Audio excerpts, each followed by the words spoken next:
जय सीताराम। जय राधे श्याम। भगवान के प्रिय भक्तों, गौ माता के विषय में एक बात मेरे ध्यान आ गई। एक सज्जन जो है वो 2005 की बात है, आलू का कार्य करते थे और आलू का हाट लगा हुआ था, जैसे कहते हैं पीठ बाजार, उसमें वो अपनी दुकान लगाते थे।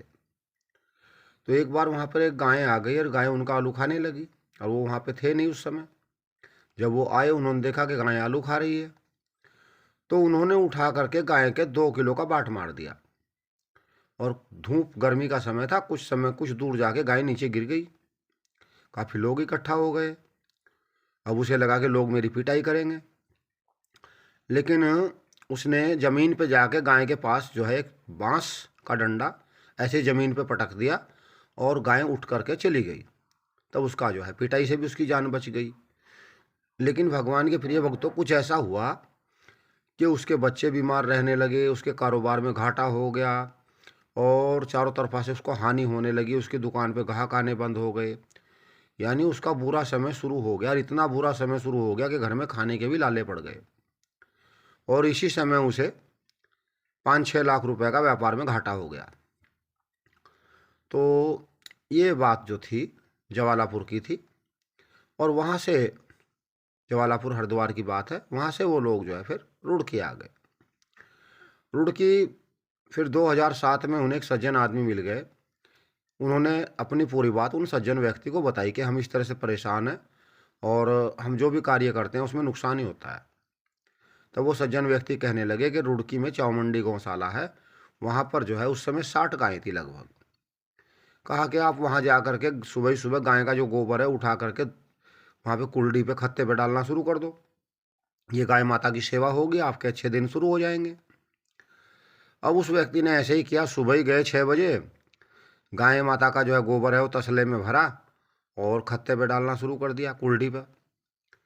ऐसे करते करते 10-11 दिन हो गए। भगवान के प्रिय भक्तों, आप विश्वास कीजिए, उनका कारोबार चल निकला। गौ माता की सेवा से उनके अच्छे दिन शुरू हो गए, उन्हें भरपेट भोजन मिलना शुरू हो गया। उनके जो है बच्चे जो है बीमार रहते थे वो ठीक हो गए। तो गौ माता की जो महिमा वो हमने प्रत्यक्ष ऐसे अनुभव की है कि जो कोई भी हो सनातन धर्म से, जो गाय माता को मानते हैं और उसकी सेवा करते हैं तन मन धन से, उन्हें लास्ट टाइम में, अंत समय में उन्हें दिक्कत नहीं होती। और जो गाय माता को नहीं मानते, उसकी मतलब सेवा भाव में नहीं लगते हैं तन मन से धन से किसी भी प्रकार से, उन्हें लास्ट टाइम में बहुत दिक्कत होती है।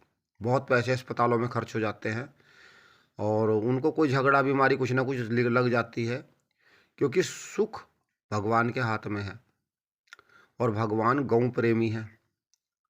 भगवान जो है गाय की बात मानते हैं। गाय के कहने से भगवान ने पृथ्वी पर उतार लिया राम रूप में। तो भगवान के प्रिय भक्तों, गाय माता को अनदेखा ना करें। गाय माता साक्षात भगवती है और बैतरणी नदी पार करने के लिए भी गाय चाहिए, गाय की पूंछ पकड़नी पड़ती है। तो भगवान के प्रिय भक्तों, आप भी गौ माता की तन से सेवा कीजिए। तन से नहीं कर सकते, मन से कीजिए। मन से नहीं कर सकते, धन से कीजिए। मन मतलब शरीर से। तो भगवान के प्रिय भक्तों, गौ माता की महिमा बहुत बड़ी है। आज वो लोग सुखी जीवन व्यतीत कर रहे हैं जो गौ माता को अपना आराध्य देव मानते हैं। जय जय सीताराम, जय जय राधे श्याम, जय गौ माता, जय गोपाल।